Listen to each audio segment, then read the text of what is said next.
अस्सलाम वालेकुम व्यूअर्स, कैसे हैं आप लोग। उम्मीद है खुश होंगे और मेरी दुआएं आपके साथ में, एक तमन्ना है आपके साथ है कि आप हमेशा खुश हो खुर्रम रहें। तो व्यूअर्स, मैं यही कहूँगी कि आप हम हर वक्त हंसते खेलते रहें और आप अपना मूड अच्छा रखें, ताकि उससे जो है आपके फेस इंप्रेशन पर भी फ़र्क पड़े। तो आज जो मैं टिप लाई हूँ वो है कलौंजी के फ़वाइद और कमलात वाली।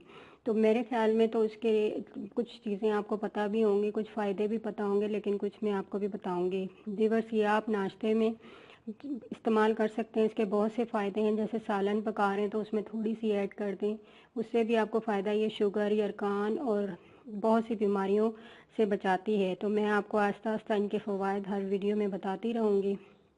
तो व्यूअर्स, कलौंजी की जो सबसे बड़ी फ़ायदा और तारीफ़ है वो हमारे प्यारे नबी हज़रत मोहम्मद सल्लल्लाहु अलैहि वसल्लम ने की है। उन्होंने फरमाया कि कलौंजी में मौत के सिवा हर बीमारी का इलाज मौजूद है। तो इंशाल्लाह जो मैं अब तरीका आपको बता रही हूँ कलौंजी का इस्तेमाल करने का, वो भी फ़ायदा देगा आपको। इसके फ़ायदे बहुत ज़्यादा हैं। फ़ायदे जो हैं वो लाखों रुपए खर्च करने से भी हासिल नहीं होते। जो फ़ायदे इस कलौंजी के हैं, जो छोटी सी चीज़ है लेकिन हमारे लिए बहुत फ़ायदेमंद है। तो चलिए मैं बताती हूँ। ये आप देख ही रहे होंगे कि ये ओरिजिनल शहद है। इस शहद में आपने क्या करना है कि शहद का एक चम्मच भर के लेना है और कलौंजी लेनी है। ये देखें, ये कलौंजी है असली बिल्कुल। तो आपने इसका एक चम्मच भर के लेना है रात को सोते हुए, कलौंजी का इस तरह से, और उसको खा लेना है। फिर उसके ऊपर से जो है आपने शहद का एक चम्मच भर के वो खा लेना है। अगर आप इस तरीके से नहीं कर सकती तो आप एक प्याले में एक चम्मच कलौंजी का डालें तो एक चम्मच का भर के शहद का डालें, तो दोनों को मिक्स करके तो फिर आप खा लें।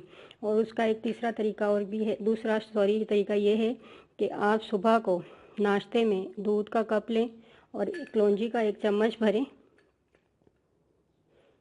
एक चम्मच इस तरीके से भरें और दूध के साथ फाँक लें, दूध पी लें ऊपर से। तो आप देखिएगा कि ये कितना ज़्यादा आपके लिए फ़ायदेमंद है, कितना ज़्यादा आपके लिए जो है बीमारियों में ख़ात्मा करेगा। और जो भी आपको बीमारी है मौत के अलावा, वो आपको मैं पहले ही बता चुकी हूँ कि नबी पाक सल्लल्लाहु अलैहि वसल्लम का भी फरमान है। तो मौत के अलावा जो भी आपको बीमारी है वो दूर हो जाएगी। तो इंशाल्लाह ये करके देखिएगा और मुझे दुआ में याद रखिएगा। ओके, अल्लाह।